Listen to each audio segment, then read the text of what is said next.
All right, so are you ready to dive into some serious ethical dilemmas with me? Oh, absolutely. Mm. I'm always up for a good ethical challenge. Well, today we're tackling Travis Rieder's Catastrophe Ethics. Okay. And you've highlighted some parts that really get to the heart of making choices when it feels like the world's on fire. Yeah, definitely. It's Yeah. a thought-provoking read, to say the least. It really gets under your skin. It does. And one of the things that struck me was how Rieder makes these huge global issues feel so personal. Right. Like, right off the bat, he talks about his own dilemma about retiring to Cyprus. Oh, He yeah. loves the place, but he's really worried about the impact of, increasing heat from climate change. It's such a relatable struggle, though, It is. because I think we can all imagine loving a place and then having to grapple with the idea of it becoming unlivable. Absolutely. And it makes the threat of climate change, which can sometimes feel abstract, Yeah. it makes it very visceral and real. Totally. It's Yeah. like that, wait, this is actually happening moment. Exactly. Yeah. And he doesn't stop there. He brings in all this hard data, too. Yeah. Projections about rising sea levels, more heat waves, mass displacement. It's like it's worse than you think reality check. Oh, for sure. But it's delivered in a way that keeps you engaged. Yeah. You don't just want to like curl up in a ball and give Yeah. up. Exactly. And that's what I appreciate about his approach. Yeah. Because he makes this crucial point that every degree of warming we prevent matters. Yes. It's about mitigating the worst of it, not giving up entirely. Absolutely. It's about damage control at this point, not pretending we can just go back to the way things were. Precisely. So then he brings up this concept of jay guzzling, Yes. which I had never heard before, but it really resonated. It's a powerful image, right? Yeah. And he connects it to that slight guilt you might feel Yeah. enjoying a Sunday drive, for instance. Oh, totally. Knowing that it contributes in a small way to the problem. Exactly. And he doesn't let us off the hook. He dives right into the ethics of it. Are those small pleasures, even if our individual impact feels insignificant, Yeah. are they actually wrong? It's like, how do we balance living our lives Right. with the knowledge that our actions have these wider consequences? It's a tough question, and Ah. he challenges us to think about the ethics of those everyday choices in a whole new light. Yeah, like those tiny little decisions suddenly feel so much weightier. Exactly. Yeah. And it's not just about those individual actions either. Right. Rieder also challenges this idea of moral mathematics. Oh, tell me more about that. So it's this idea that we can actually quantify our own contribution to these massive problems. Okay. Like, can we really calculate our own carbon footprint, for example, and say, well, I'm only responsible for this tiny fraction of emissions? Right. Like it gets really tricky really fast. It does. And Rieder argues that this kind of calculation might actually miss the bigger picture of ethical responsibility. So it's not just about the number. Exactly. It's about something more fundamental than that. Okay, so then how do we move beyond those calculations and really grapple with that bigger picture of ethical responsibility? Well, that's where Rieder introduces this idea of commendatory reasons. Okay. And this is really important. I'm all ears. So he's saying that there are actions that might not be morally required, but they're still good to do. They're commendable. Okay. It's like choosing to walk instead of drive when you can, or picking up that piece of litter even though you didn't drop it. Right. It's about going above and beyond just following the rules. It's about that extra step. Exactly. Yeah. It's about aligning your actions with your values, even when it's not easy. And I love that he uses the example of his friends, Liz and Nate, who run Nightfall Farm. Yes. Their story is so inspiring. It is, because it brings all of these ideas to life, right? Absolutely. It's easy to talk about ethics in the abstract, but they're actually living it. Yeah. They've built their whole lives around their values. Sustainable farming, deep connection to their land, minimizing their environmental impact. They're walking the walk. And it's not just about deprivation either. Right. They talk about how seeing fireflies return to their farm was a sign they were doing something right. It's about creating a healthier ecosystem and finding joy in the process. It's really beautiful. It is. And that story connects with one of the most practical tools Rieder offers, Okay. this framework for making tough ethical choices. He calls it a personal ethics matrix. A matrix. Okay. I'm intrigued. Break it down for me. All right, so picture a 3x3 grid, Okay. and all on one axis you have purity, social, structural. Purity being those individual actions, right? Like what we consume, how we live. Exactly. And then social is about how we engage with others, Okay. our families, friends, communities. Right. And then structural tackles the systems themselves. Gotcha. So like policies, corporations, those big picture things. Got it. And then the other axis is where it gets really interesting. Okay, lay it on me. So that's where you have minimize harms, promote benefits, and support change makers. So it's about how we approach these ethical dilemmas with different levels of engagement. Precisely. Are you trying to reduce the bad, actively create good, or empower others who are already doing good? Oh, that's interesting. It's like a choose-your-own-adventure for ethical dilemmas. I like that. Right, like it helps you think about how you can engage with a problem on multiple levels. Absolutely. And it highlights that it's not just about being individually pure, but also about recognizing those social and systemic dimensions. It's about understanding that we're all part of this intricate web of interconnected systems. Exactly. And our choices have ripple effects that extend far beyond ourselves. Okay, so we're talking about individual actions, systemic change, ethical dilemmas. But then Rieder throws us another curveball. What is? The adoption argument. Ah, yes. This is where things get really interesting. Right, because philosopher Tina Rulli argues that ethically speaking, given the number of children already in need of loving homes, adoption might actually be the more ethical choice than having biological children. It's a challenging argument for sure. It is. It really challenges those deeply ingrained social norms around family and reproduction. For sure. But it also forces us to confront those far-reaching ethical implications of what we often consider to be purely personal choices. Absolutely. Yeah. He's constantly pushing us to expand our circle of ethical consideration. Precisely.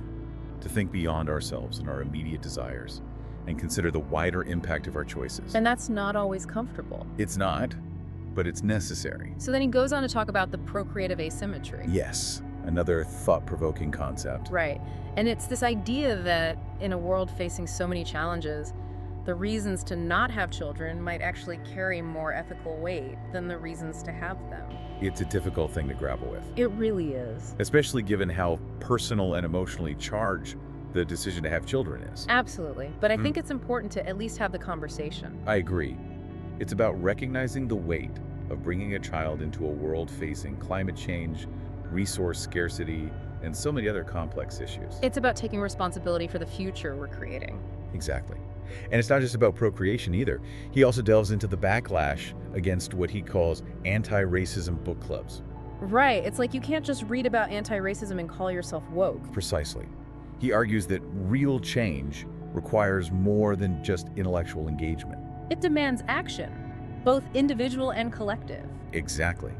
And this brings us to another fascinating example, the electric car dilemma. Oh, yeah. You think you're making the ethical choice by buying an electric car? Right. Reducing your carbon footprint, doing your part. But then Rieder pulls back the curtain and you're like, oh. Exactly. You're forced to confront the often hidden costs of that green choice. Right. Like the mining of rare earth minerals for the batteries, the often exploitative labor practices in those mines, the environmental damage caused by extracting and processing those materials. It's a stark reminder that even those actions we perceive as good can have unintended consequences. It's complex. It is, and it highlights the interconnectedness of these global systems. It's like you can't just isolate one choice or one action from the larger web. Exactly. Everything is connected. And that can feel overwhelming. It can. But it's also a call to be more informed, more conscious, more intentional about the choices we make. So how do we do that? How do we become more ethically informed consumers in a world that often feels designed to keep us in the dark? That's the million-dollar question, and it's something we're going to delve into even further after the break. Sounds like a plan. We'll be right back after this quick message. So before the break, we were talking about the complexities of ethical decision-making in a world where even seemingly good choices can have unintended consequences. Right, and it's easy to feel overwhelmed by all of that information. Totally. Like you start digging deeper and you realize just how much you don't know. Exactly, and it can lead to this sense of paralysis. Right, like what's the point of even trying if I can't get it perfectly right? And that's a real danger, because that feeling of powerlessness can be paralyzing. It's true. But Rieder doesn't let us off the hook by wallowing in that feeling, does he? He doesn't. He actually suggests that acknowledging that sense of powerlessness is the first step towards meaningful action. Okay, I like where this is going. So how do we actually do that? How do we move from feeling helpless to feeling empowered? Well, one of the key shifts he proposes is moving away from this pursuit of purity. Purity, what do you mean by that? So it's this idea that we need to be perfectly ethical consumers, perfectly green in our choices, perfectly anti-racist in our words and actions. Oh, I see. Like we have to achieve this impossible standard of ethical perfection. Exactly. And as we've been discussing, even with the best of intentions, It's incredibly hard to be completely pure in a system that's so complex and interconnected. It's like setting ourselves up for failure almost. Right, because as soon as you start digging deeper, you're going to find those hidden complexities, those ethical trade-offs. It's inevitable. So then what's the alternative? If we're not striving for this impossible standard of purity, then what's the goal? That's where Rieder introduces this idea of participatory ethics. Okay, tell me more. So it's a more nuanced approach. It recognizes that we are all inevitably participants in these complex systems. Okay.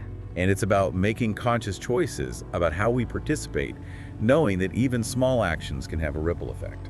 So instead of aiming for perfection, which is unattainable, it's about being mindful and intentional about our participation in the system. Exactly.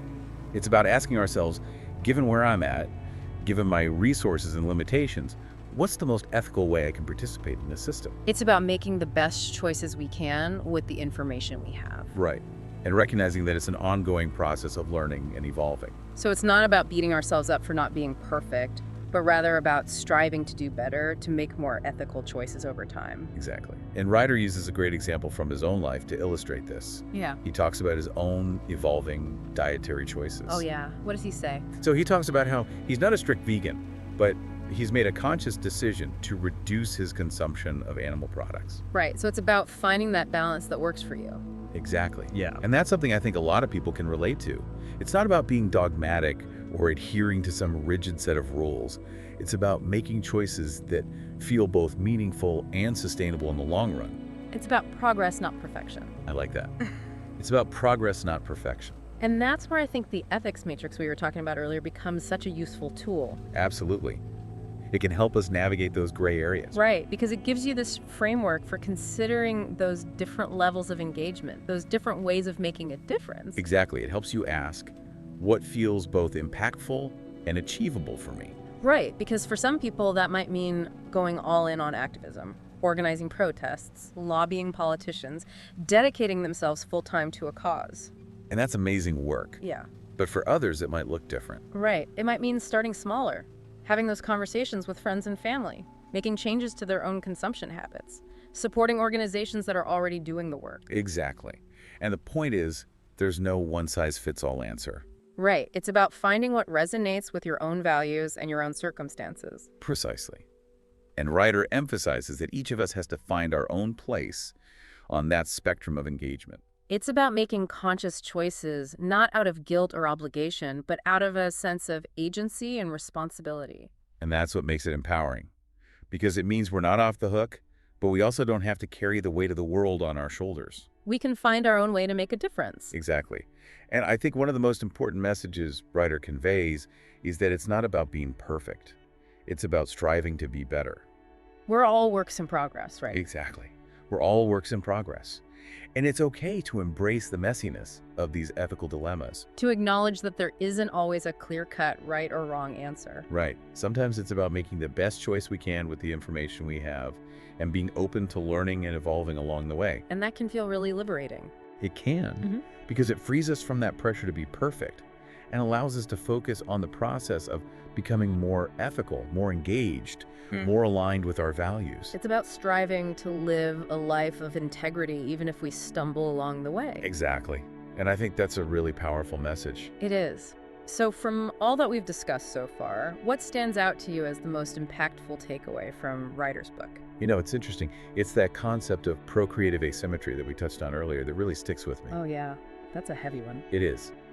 The idea that in a world facing such immense challenges, climate change, resource depletion, social inequality, the reasons to not have children, to prevent suffering, to reduce our impact on the planet, might actually carry more moral weight than the reasons to have them. It's a lot to process. It is. It's a really difficult concept to wrap your head around, but I think it raises some truly profound questions about our responsibilities to future generations. Absolutely, like it challenges those deeply ingrained assumptions we have about family planning and parenthood. Exactly. And it forces us to consider the ethical dimensions of bringing children into a world facing such uncertainty and complexity. It's a conversation we don't often have, but maybe we should. I agree, because it gets to the heart of what it means to live ethically in a world on the brink. And that's what I appreciate about Rieder's approach. He takes these big philosophical ideas and grounds them in real-life situations. Right. It makes them relatable and relevant to our everyday lives. It's not just theory. It's about figuring out how we actually live these ideas out in practice. Exactly. And that's what makes it so compelling, because it's not just an intellectual exercise, it's a call to action. It's about recognizing that we all have a role to play in shaping a better future. And that brings us to another crucial point. Rieder emphasizes the importance of staying informed. Yes. Knowledge is power, as they say. Right. And it's not just about staying informed about the problems themselves, but also about potential solutions. So it's not enough to just be aware of the issues. We have to be actively seeking out information about what we can do about them. Exactly. And Rieder really pushes us to engage critically with the news, to be wary of those simplistic narratives we often see, and to seek out diverse perspectives. It's so easy to get caught in those echo chambers, especially online, where we're only exposed to information that confirms our existing beliefs. Exactly. And that's dangerous, because it prevents us from seeing the bigger picture, from understanding the complexities of these issues. So it's about being willing to challenge our own assumptions, to listen to perspectives that might make us uncomfortable. Absolutely. And to remember that even those choices we tend to think of as good can have hidden complexities. We already talked about the electric car example, but there are countless others. It's about digging deeper, asking those hard questions. Exactly. And being open to changing our minds and our behaviors as we learn more. Because this isn't about arriving at some final destination of ethical perfection. Right. It's an ongoing process. Exactly. It's an ongoing process of learning, reflecting, and striving to make choices that align with our values, even if we stumble along the way. So it's about being humble, being open to feedback, being willing to course correct when necessary. Absolutely. Because none of us have all the answers. And that's okay. It is. It's about recognizing that we're all in this together and that we need to support each other as we navigate these complex issues. It's a lot to wrap our heads around, but it does feel empowering in a way. It is empowering because it means we're not just passive bystanders. We have agency. We have choices we can make that ripple outward and contribute to a better future. It's like we're reclaiming our power in the face of these overwhelming challenges. Exactly.